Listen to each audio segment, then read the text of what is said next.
권영애 전 국무장관님 몽골에 갔다가 저희 강의에 맞춰서 오셨습니다. 우리 큰 박수로 환영하도록 하겠습니다. 네, 권영애 전 30대 국방부 장관님 오늘 안보 특강으로 저희들에게 귀한 특강을 해주시겠습니다. 네, 감사합니다.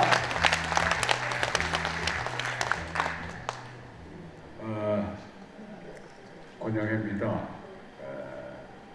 소개를 받았고 또 제가 오늘 접속하고 저쪽으로 옮겨주시겠어요. 제가 여러분들에게 강연을 하기 위해서는 뒤에 화면을 좀 이용을 해야 되기 때문에 옆에서 하도록 하겠습니다. 그러니까 그렇게 하시고 좀더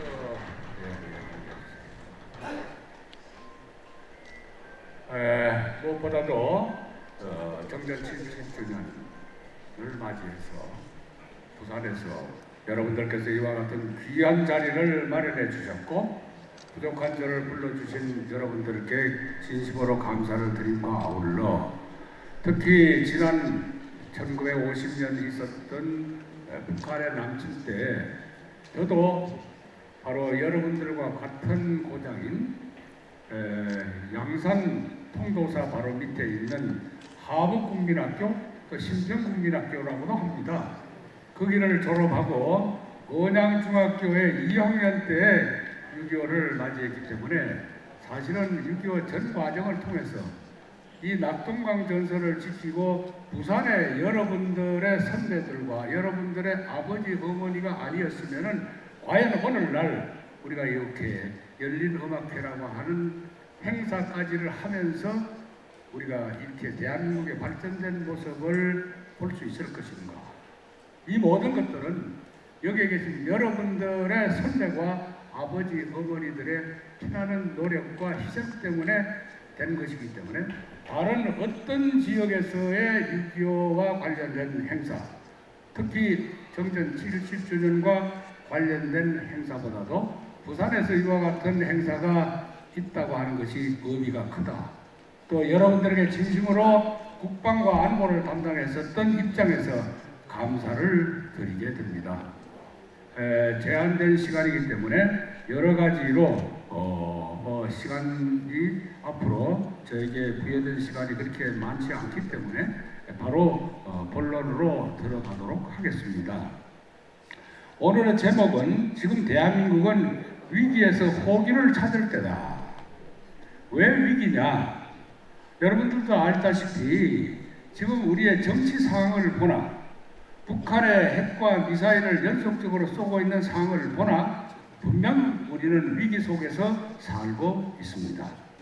그렇기 때문에 이 위기에 대해서 반드시 위기는 그 원인이 어디냐 하는 데 대한 진단이 먼저 필요하고 정확한 진단을 내려야만 그래야만 이제 대처가 가능하다 이렇게 생각을 합니다. 이 교탁이 있기 때문에 이쪽에가 아마 안 보일 겁니다. 그 자꾸 이쪽 안쪽으로 끌고 가는데 저는 옆으로 오고 이게 지금 이쯤 제가 있어야 아마 그쪽에 좀 보이시지 않을까 이렇게 생각합니다.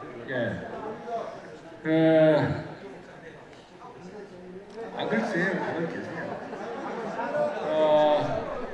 지금 대한민국이 위기에 대해서는 우선 위기는 다음 장 넘겨주세요. 다음 장 넘겨주세요. 그 원인을 우리가 외부적인 원인과 내부적인 것들을 이제 돌이켜봐야 되는데 외부적인 도전은 뭘 하더라도 북한의 김정은 집단이 있다고 하는 사실입니다. 또 핵, 미사일, 사이버 공격 더 제로할 여지가 없습니다. 다음에 중국이 있다고 하는 사실입니다. 이 중국은 6.25 때도 북한을 도와서 한미 원조 전쟁이라고 하는 명분으로 우리를 공격을 해왔지만은 사실은 이 중국은 역사적으로 보면은 우리나라가 1000여 회 이상의 외침을 받았다 하지만 그 중에 대부분이 900여 회 이상을 중국으로부터 받았다. 과거에도 그랬고 지금도 그렇고 틀림없이 앞으로도 중국이라고 하는 존재는 과연 우리의 영원한 우방이 될 수 있을 것인가? 우리는 항상 그 부분에 대해서는 특별한 관심을 기울여야 한다고 생각합니다. 러시아 또한 마찬가지입니다. 과거에 우리들에게 얼지 않는 항구를 찾기 위해서 끊임없이 한반도를 넘보고 있었다고 하는 사실입니다. 다음 장 넘겨주세요. 그럼 내부적인 원인은 뭐냐 하면은 재반 갈등 요소입니다. 여기에 대해서는 빈부 계층 간의 갈등, 세대 간, 성별 간, 지역 간, 특히 정치 집단 간에 대한 갈등에 대해서는 아까 김석조 회장님께서도 말씀을 많이 하셨지만 이것은 뭐 부인할 수 없는 사실이고, 특히 북한에 대한 견해가 북한은 우리 민족이다, 동족이다, 우리 민족끼리 하는 이와 같은 견해를 가진 사람들이 있다고 하는 사실입니다. 그 다음 친북 종북 세력의 바로 이 지금 친북 종북 세력들은 끝내는 뭐냐면은 대한민국의 전복을 기도하는 세력들입니다. 단순한 친북이 아닙니다. 이것을 우리가 분명히 이해를 해야 되고, 그 다음에 공권력과 국가 권위의 추락입니다. 특히 강성 노조에 침투한 북한 간첩단, 제주도 간첩단, 창원 간첩단, 그리고 충북 간첩단 등등 이 간첩단들이 결국은 강성 노조에게 침투되어 있다고 하는 사실을 여러분들은 이미 보도를 통해서 알고 계실 것이고, 결국 이들은 뭐냐면은 반국가 단체화되고 있다.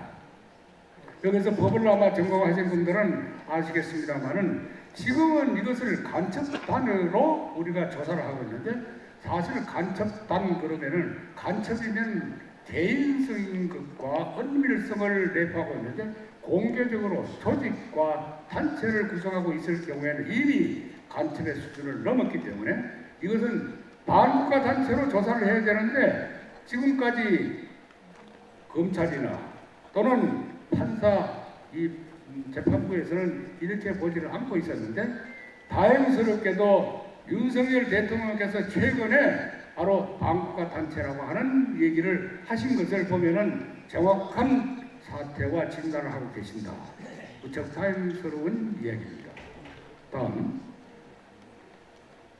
자, 그러면 거기에서 실질적으로 여러분들이 이미 다 알고 계시겠지만은 이와 같은 종북, 친북 세력들, 그리고 간첩들의 조종을 받고 있는 이 단체들이 어떻게 이 대한민국에 대해서 반국가적인 활동을 하고 있느냐 하는 것을 동영상을 통해서 잠깐 여러분들과 함께 보시겠습니다. 동영상 안 나와요?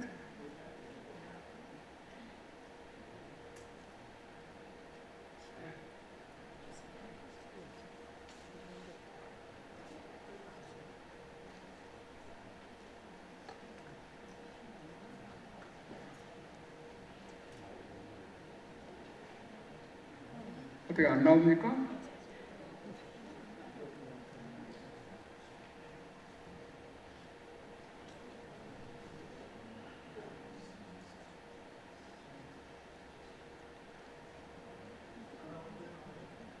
알았습니다. 이 동영상은 다시 슬라이드 돌려주세요.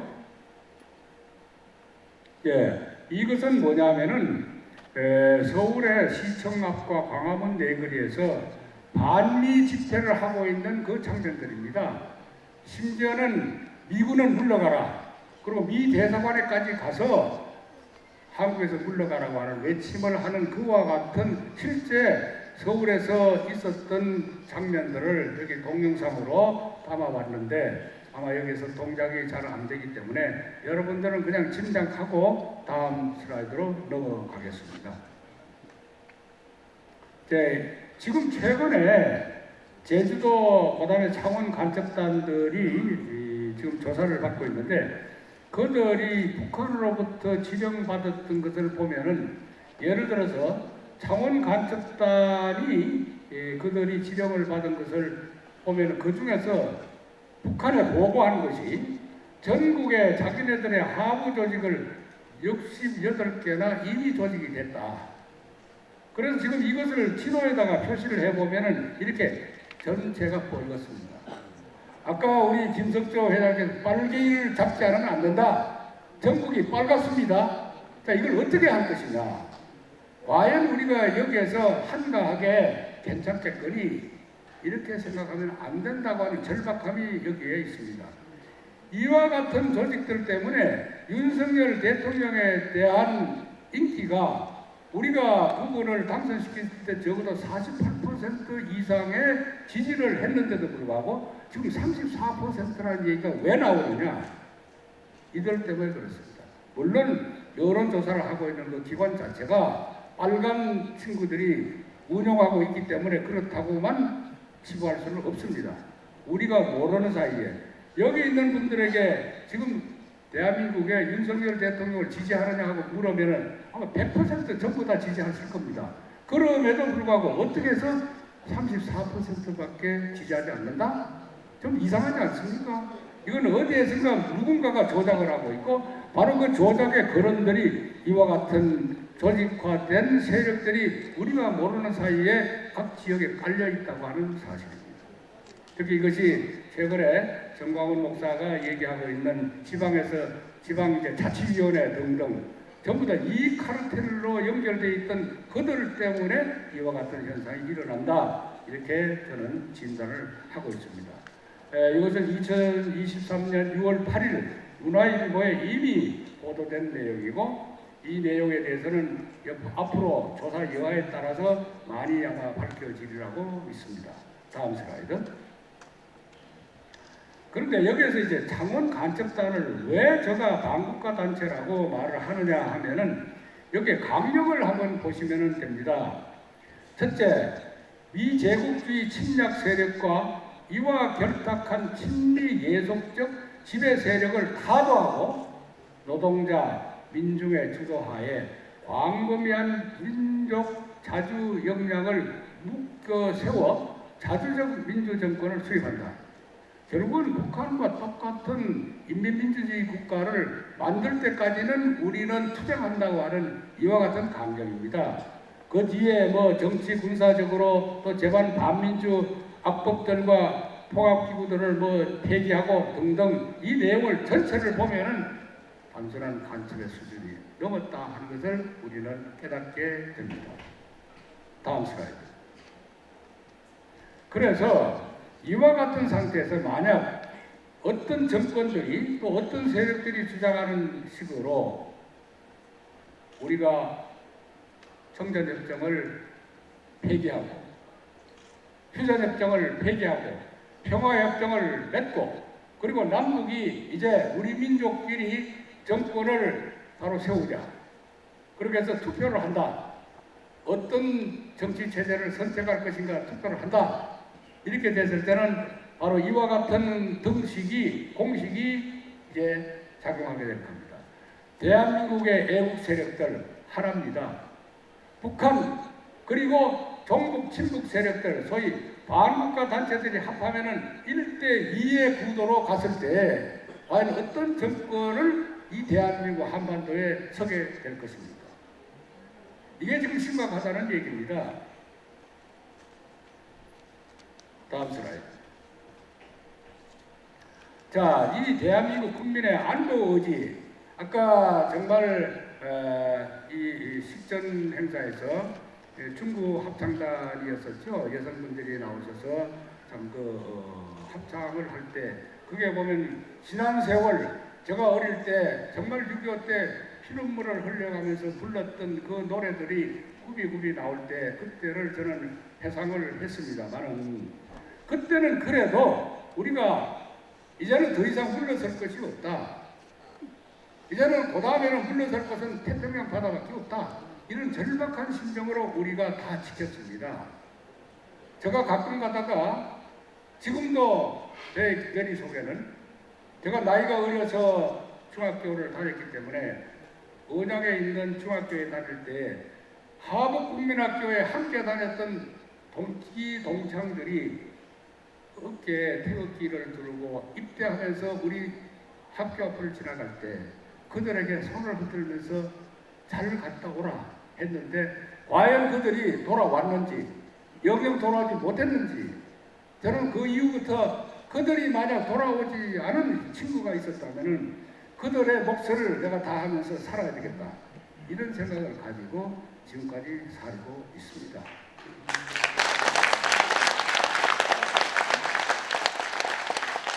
그럼에도 불구하고 1919년에 어떤 서울대학에 있는 그 사회 분야에 담당하는 측에서 우리 대한민국 국민의 안보 의지를 설문조사를 했습니다. 만약 한반도에서 북한이 도발한 전쟁이 발생한다면은 선생님께서는 어떻게 하시겠습니까? 이런 질문에 대해서 52.6%가 북한군에 맞서서 싸우겠다. 24.8%는 국내에 있지만은 나는 어떻게든지 피해보겠다. 전쟁에 참여 안 하겠다. 그 다음에 국외로 도망가겠다. 이것이 11.8%입니다. 여기까지는 우리가 있을 수 있다고 합시다. 그런데 중요한 것은 1.7%가 북한군을 환영하겠다. 대놓고 1.7%가 환영하겠다고 했는데 저거는 그래도 아주 골수 빨갱이들이 저렇게 하지만은 비슷하게 따라가는 무리들까지 합한다면은 적어도 저는 저 배 내지 3배는 된다고 생각합니다. 이것이 지금 문제입니다. 과연 우리들이 지금 이와 같은 족속들과 함께 같은 하늘을 이고 같은 대한민국에서 이 발전된 나라에서 살고 있다고 하는 사실입니다. 다음 슬라이드. 그 다음에 중국에 대해서 아까 유념하시라고 제가 말씀을 드렸습니다. 지금 우리는 모르는 사이에 우리의 노동 인력이 좀 부족하고 하니까 중국의 학생들이 특히 조선 쪽이라고 하는 이름을 가지고 한국에 진출해 있는 사람들이 대단히 많습니다. 그 귀화자가 14만 1000명 정도가 지금 된다고 그러는데 요 사람들이 지역적으로 보면은 뭉쳐서 살고 있습니다. 그런데 이 사람들에게 우리가 지방자치단체장 선거 때부터 지방자치권에 대한 참정권을 주고 있다는 사실입니다. 그러다 보니까 이들에 의해서 이 지방자치단체장들이 당락이 좌우될 수 있는 영향을 미치고 숫자들이 지금 되어 있다고 하는 사실입니다. 이것이 지금 이제 윤석열 정권에서는 이 참정권에 대해서 고려를 해야 되겠다 이렇게 말을 하고 있습니다만은 이런 것들을 바꾸려면은 법을 바꿔야 되고 현재와 같은 의회에 구도를 놓고 봤을 때 과연 그 법이 개정될 수 있느냐 하는 것은 내년에 총선을 통해서 국회 권력을 우리가 정상적으로 확보하지 않는 한은 불가능하다 하는 사실을 우리는 아셔야 할 것입니다. 그래서 중국인은 지금 우리는 조선족이라고 말을 하는데 미안하지만 저는 한국말을 하는 중국인이다. 우리 이렇게 보셔야 됩니다. 그렇기 때문에 이 조선족에 대한 것들, 중국인에 대한 것들을 우리는 유념해서 보고 부산 지역도 아마 그 노동자들이 많고 근로자들이 많기 때문에 이들에 대해서는 정치인들은 여기에 사실은 표가 달려 있으니까 막말을 하지 못합니다. 그러나 우리는 애국 국민들이 바로 이 목소리를 내야 한다. 이렇게 생각을 합니다. 다음 슬라이드. 자, 여기까지 얘기를 들으면 암담합니다. 자, 이게 큰일 났구나. 그러나 그렇지는 않습니다. 항상 우리는 위기 속에서는 위험과 기회가 함께 도사리고 있다고 하는 의미를 생각하고 우리들에게는 그렇지 않은 호기가 함께 있다고 하는 사실입니다. 그것이 바로 오늘 여러분들이 예전에 보이신 70년이 되는 한미동맹을 축하하고 기념해야 될 이유를 제가 말씀을 드리겠습니다. 다음 슬라이드. 자, 한미 상호 방위 조약이 70년 동안 우리를 그래도 평화롭게 경제 개발에 몰두할 수 있도록 또 민주주의를 구가할 수 있도록 해준 조약이라고 하니까 그것이 대단히 거창하고 여러 장의 복잡한 조약처럼 생각을 합니다만은 사실은 A4 용지 한 장짜리밖에 되지 않는 것이 한미 상호 방위 조약입니다. 그 중에서도 전문을 빼고 말미를 빼고 나면은 중요 핵심적인 것은 3조와 4조입니다. 3조는 어떻게 되어 있냐면요, 태평양 지역에서 타 당사국에 대한 무력 공격을 자국에 대한 위협으로 인정하고 공동으로 대처한다. 자, 한번 생각해 보십시오. 미국과 한국은 공동으로 대처한다는 얘기는 뭐냐면은 미국이 한국에 대해서 돕고 같이 6.25 때와 마찬가지로 싸워주는 것은 당연한데, 미국이 위험하면 우리가 돕겠다. 그때 당시 우리의 형편으로 이게 말도 안 되는 얘기죠. 그러니까 그때 이 조약의 이 문구 때문에 미국의 사람들이 오히려 반대를 했습니다. 불평등 조약이다. 그러면서도 기가 막힌 정말 신묘한 외교수를 발휘한 이승만 대통령께서 이걸 이끌어내신 겁니다. 그 다음에 네 번째로 미군이 한국 영토에 배치됨을 허용한다, 허락한다, 그 얘기입니다.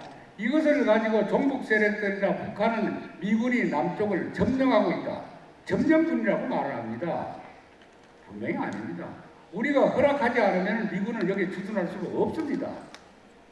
당당하게 우리는 미국이 자발적으로 여기 들어온 것이 아니라 허락하기 때문에 왔는데, 이와 같은 걸 가지고서 이들은 끊임없이 우리에 대해서 미군에 대한 반미 감정을 조장하고 있다고 하는 사실입니다. 자, 그런데 지금 이와 같이 한미 상호 방위 조약을 체결했던 1953년 7월 달에는 분명히 한국과 미국은, 저는 이렇게 강연 때마다 표시를 합니다.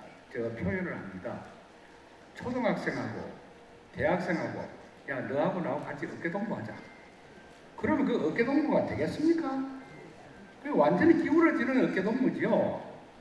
그럼에도 불구하고 그것이 이제는, 지금은 그것이 바뀌어졌습니다.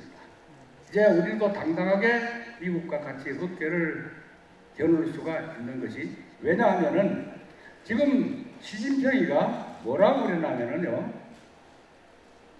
바이든 대통령이 2022년 5월 달에 한국을 방문했을 때 바로 삼성을 방문했습니다. 세계 제1의 강국의 대통령이 삼성을 왜 방문했겠습니까? 그것은 바로 시진핑이가 뭐라고 하냐면, 앞으로의 세상은 양탄 일성 시대가 온다. 양탄 일성이라고 하는 건 뭐냐면 원자탄과 수소탄, 그리고 일성은 우주 인공위성, 이 두 개에 대한 핵심은 뭐냐면 반도체가 아니면 도저히 이것을 이룰 수 없는 세상이 오기 때문에, 그래서 앞으로의 세상은 양탄 일성의 시대가 온다.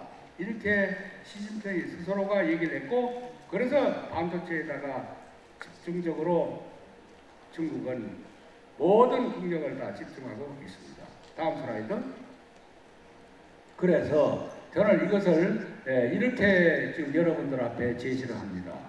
과거에 우리나라가 1948년 대한민국이 건국이 선포되고, 그때 이후에 이제 49년도에 바로 김일성의 공작에 의해서 주한미군 철수라고 하는 데모가 연일 서울시와 시청 앞 광화문에서 이루어지니까 미국이 에치슨 라인이라고 하는 걸 선포를 합니다. 우리가 해방시켜줘, 먹여 살려줘, 우유 걸어줘, 못 퍼줘, 모든 것을 다 해서 해놨더니 우리를 물러가라고 그런다? 우리는 한반도라고 하는 것은 지킬 만한 이유도 없고 지킬 만한 가치도 없다. 그래서 우리의 관심은 일본의 열도와 그 다음에 대만을 비켜서 필리핀을 연하는 선, 여기에만 관심이 있다. 이렇게 선언한 것이 에치슨 라인이고, 이 에치슨 라인을 선포하자마자 때는 이때다 하고 소련의 스탈린이 북한에게 이젠 남침해도 된다, 이제 이렇게 된 것입니다. 그런데 이제는 어떻게 바뀌어졌느냐? 자, 바이든 대통령이 삼성을 방문했는데, 삼성과 그게 반도체의 핵심이 우리나라의 이천과 평택에 있습니다.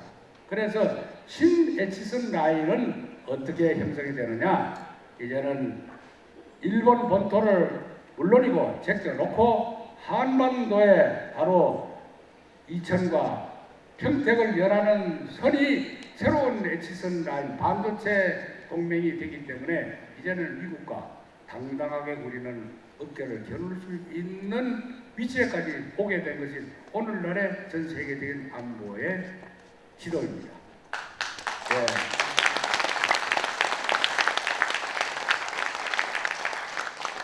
미국이 그렇기 때문에 한국을 귀하게 볼 수밖에 없는 이유가 바로 여기에 있습니다. 다음 슬라이드.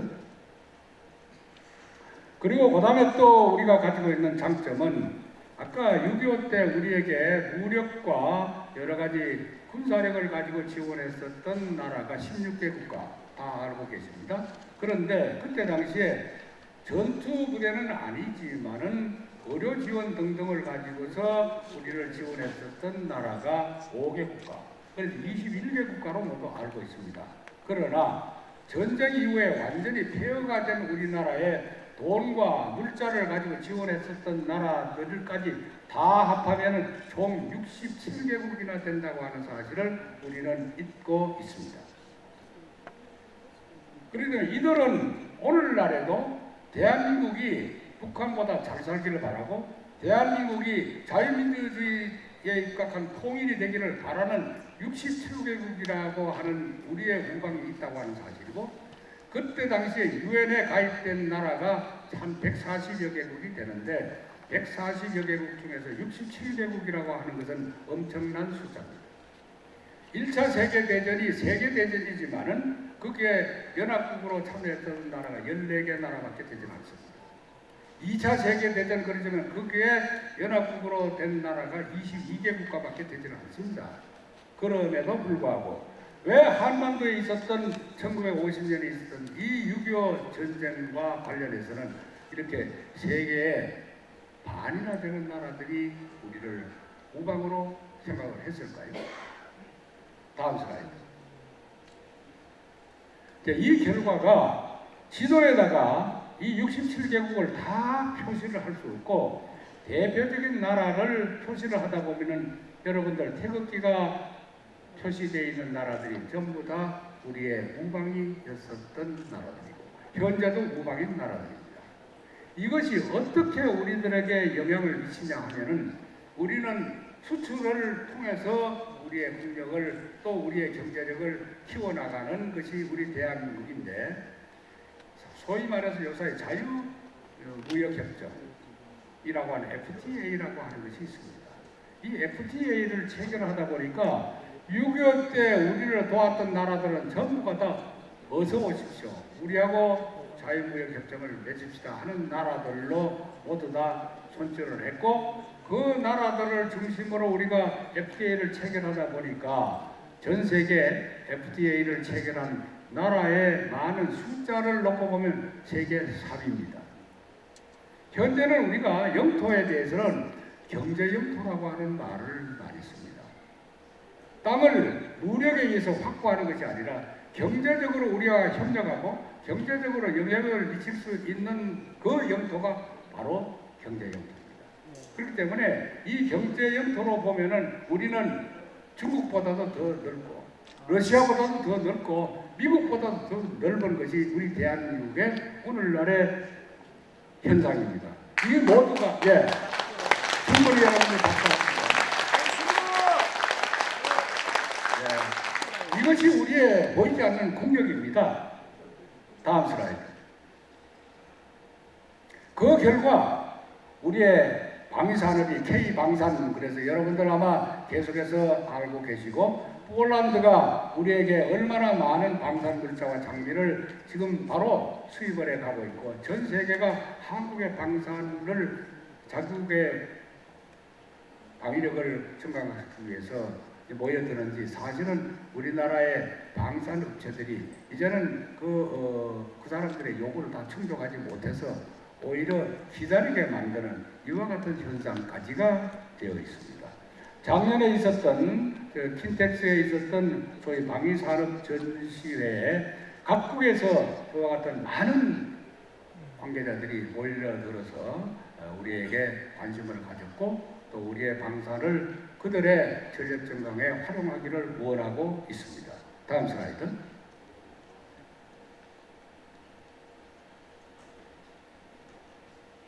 그 다음 슬라이드.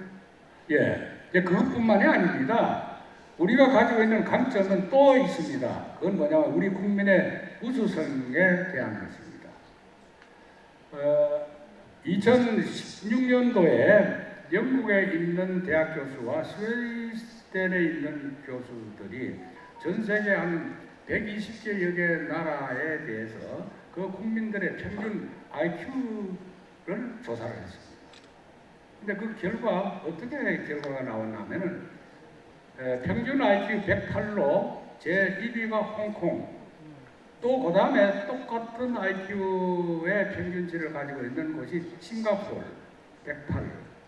그런데 그거보다 비록 0.2%는 적지만은 사우스 코리아가 두 번째입니다. 자, 여기에서 우리가 순위로 볼 것이 아니라 과연 홍콩이라고 하는 것이 나라입니까? 그건 도시입니다. 싱가포르 그건 나라입니까? 그것도 하나의 도시국가입니다. 그와 같은 나라에서 샘플링을 했다고 해서 이것이 의미 있는 샘플링이 아닙니다. 적어도 나라라고 하는 통계를 우리가 객관적으로 인정할 수 있는 나라 중에서는 사우스 코리아가 넘버 원입니다. 이것이 우리가 갖고 있는 우리 모든 국민들의 IQ고 우리 젊은이들의 IQ입니다. 이걸 가지고 지금 우리는 했다가 하면은 모든 것들이 다 세계에서 그 길을 뒷받침만 해주면은 우리는 세계 1위가 되는 이유가 바로 여기에 있는 것입니다. 우리가 흔히 보면은 유태인들이 이스라엘 국민들이 노벨상의 30% 이상을 차지하고 있으니까 그 민족은 타고난 어떤 IQ가 높구나, 천재들만 모인 것이 아니냐 이렇게 생각합니다. 근데 그게 아닙니다. 통계적으로 놓고 보면요, 12번째로 그들의 평균 IQ는 95밖에 되질 않습니다. 그러면 왜 이렇게 평균 IQ는 우리보다도 낮은데 불구하고 왜 그들은 노벨상 등등 세계에서 인정해주는 그와 같은 두뇌들을 가진 민족으로 평가를 받느냐 하면 바로 그게 교육의 그 의미가 있었습니다. 교육입니다. 다이아몬드가 아무리 원석이지만은 그것을 세공하지 않으면은 하나의 돌덩어리에 불과합니다.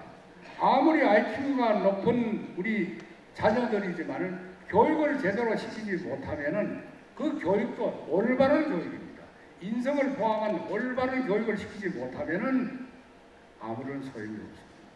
이스라엘의 국민들은 어릴 때부터 가정교육으로부터 시작해서 탈무드 등등 이런 것들을 통해서 철저하게 사회교육, 학교교육 등등을 시키고 있다고 하는 사실인데 오늘날의 우리의 교육에 대해서는 많은 비판이 있고 최근에 여러분들이 참 놀라는 것은 학교의 선생님이 학생으로부터 폭행을 당해서 그래서 스스로 목숨을 끊었다?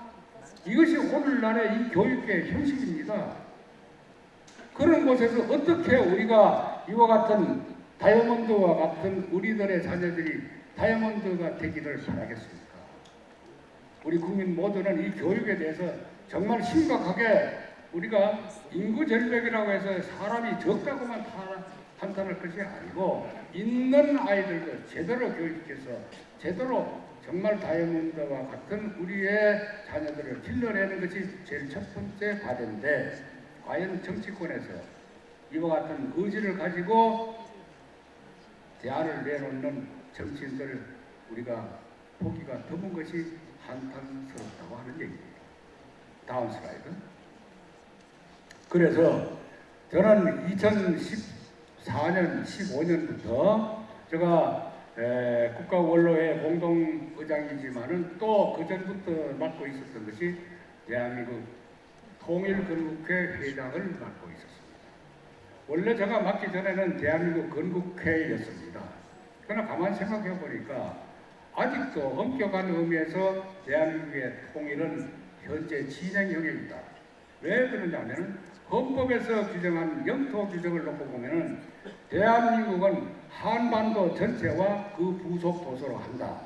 이렇게 놓고 봤을 때 현재 우리나라의 헌법은 휴전선 북쪽에 있는 김정은 집단에게는 맥혀들지 않고 있으니까 통일이 될 때까지는 우리는 대한민국의 건국은 진행 중에 있다.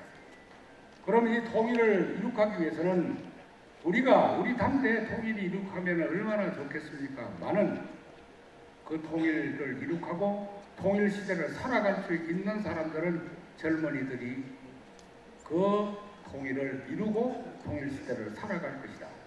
그렇게 생각해서 저는 바로 사단법인 통일건국회라고 이름을 바꾼과 동시에 우리 건국회 내에서 청년들을 이제는 양성시키고 청년들에게 올바른 자유민주주의 체제의 우월성과 그리고 우리의 이 한반도가 왜 이렇게 두동강이 난 상태에서 있느냐는 그 현실을 알려주기 위해서 매년 7월달이 되면은 전국에 있는 17개의 대학에서 학생들을 남녀 학생들을 선발을 해가지고 남산에 가면은 짧은 일생을 영원한 조국에 바쳤다고 하는 건국에 희생했었던 분들의 위패가 안치되어 있는 그 비석 앞에서 단합대회를 하고 단결을 해서 전선으로 끌고 갑니다. 다음 슬라이드.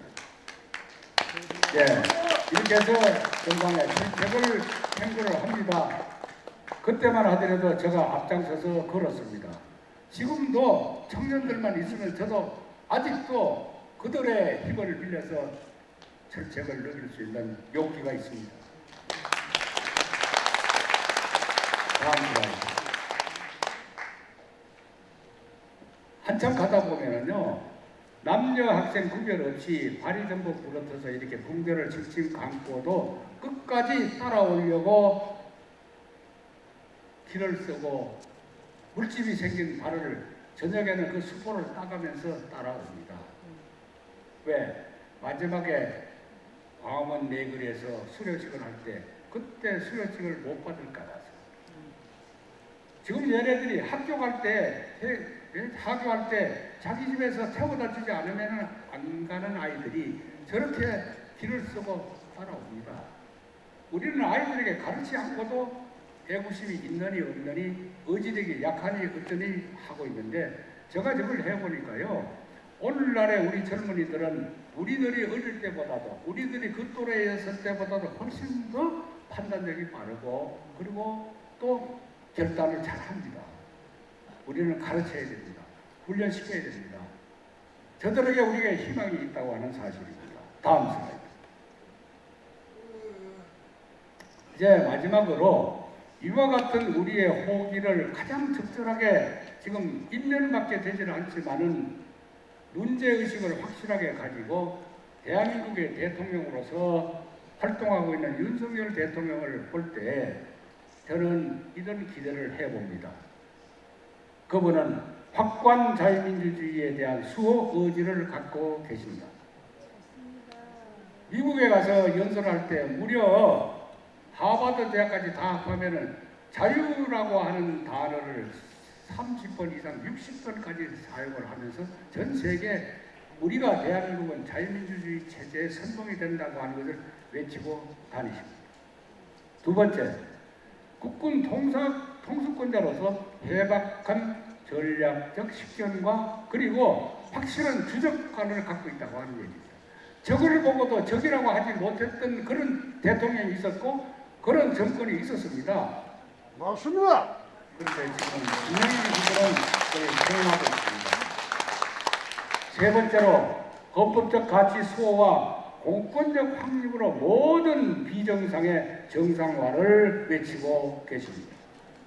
과연 우리나라가 법치 국가가 맞느냐 할 정도로 되어 있는 이 사회 법질서의 문란을 이분은 역시 정말 법률가답게 핵심을 꿰뚫어보고 계신다 이렇게 봅니다. 네 번째로는 대한민국의 국가적 위상을 보양시키는 과감한 외교를 전개하고 있습니다. 이건 아까 김석조 회장께서 말씀하셨으니까 더 이상 설명을 하지 않겠습니다. 그다음 다섯 번째로는 대통령으로서 국민에 대한 무한한 책임의식을 갖고 있다고 하는 사실을 우리는 확인하고 있습니다.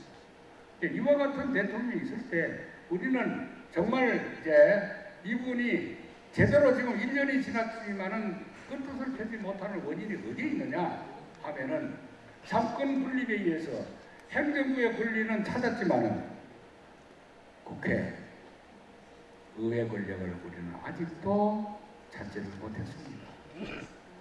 이제 그것이 우리의 과제로서 내년에 다가오고 있습니다. 다음 슬라이드. 자, 그러면은 여기까지 여러분들에게 말씀을 드리고, 과연 오늘날에 우리는 이렇게 열린 음악회 등등 그래도 위기라고 하는 것을 걱정하면서도 대안을 찾고 희망을 보고 있는데, 70여 년 전에 조선민주주의 인민공화국을 택했던 북한은 지금 어떤 상태에 있느냐? 해마다 되풀이 되는 보릿고개.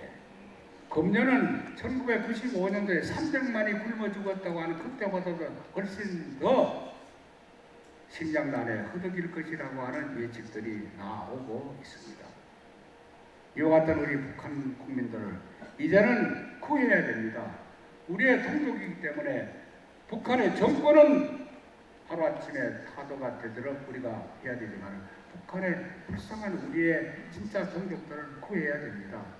그들이 우리에게 어떤 절규를 하고 있느냐 하는 것을 마지막으로 제가 한 10여 년 전에 탈북한 한 소녀가 12살에 탈북을 했는데 고난의 행군 때 자기 아버지 어머니가 굶어 죽고 불구가 된 자기의 동생 남동생을 두고 남쪽으로 올 수가 없어서 중국을 떠돌면서 그 소녀는 글을 짓는데 천재적인 자질을 갖고 있었기 때문에 북한에 있을 때도 어린이 글짓기 대회에서 1등을 했었던 소녀였습니다.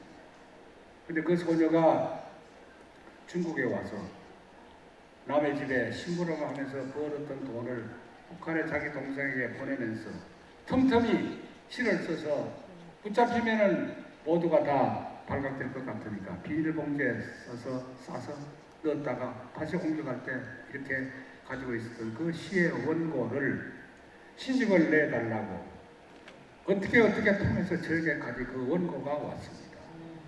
그 원고를 가지고 첫 번째 시집을 내고 두 번째 시집을 냈는데 그 첫 번째 시집의 제목이 바로 다음에 여러분들에게 소개할 시의 제목과 내용을 마지막으로 여러분들에게 읽어드리면서 이 소녀의 부르짖음이 아니고 북한에 있는 모든 우리의 동족들이 부르짖고 있는 갈망하고 있는 기도라고 하는 생각을 가지면서 들어주시기 바랍니다.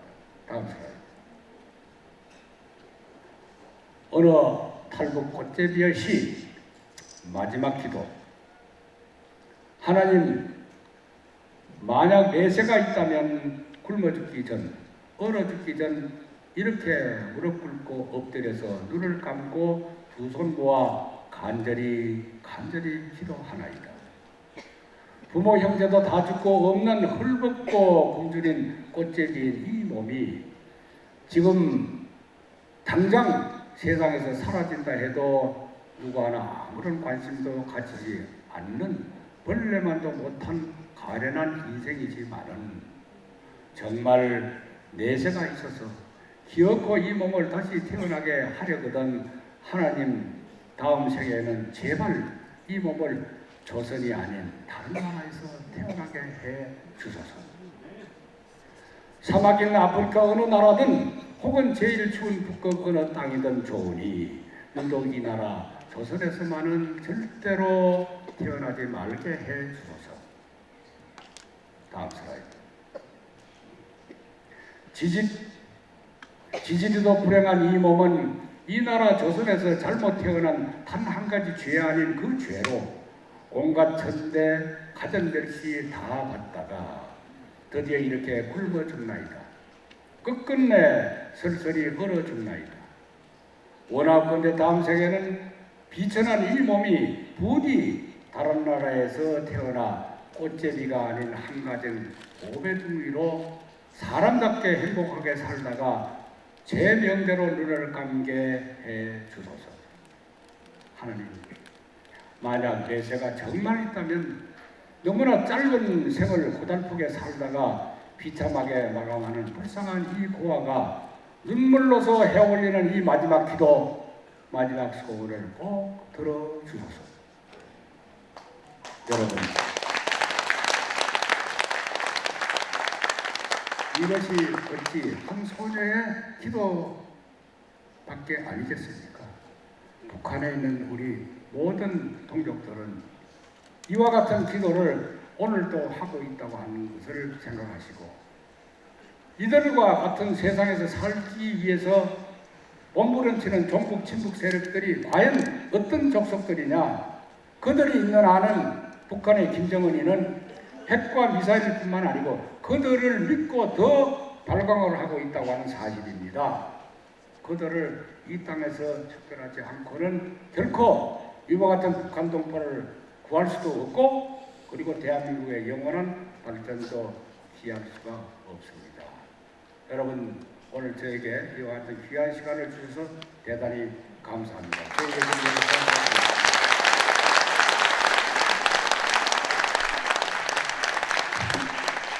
네, 우리 권영애 전 30대 국방부 장관 모시고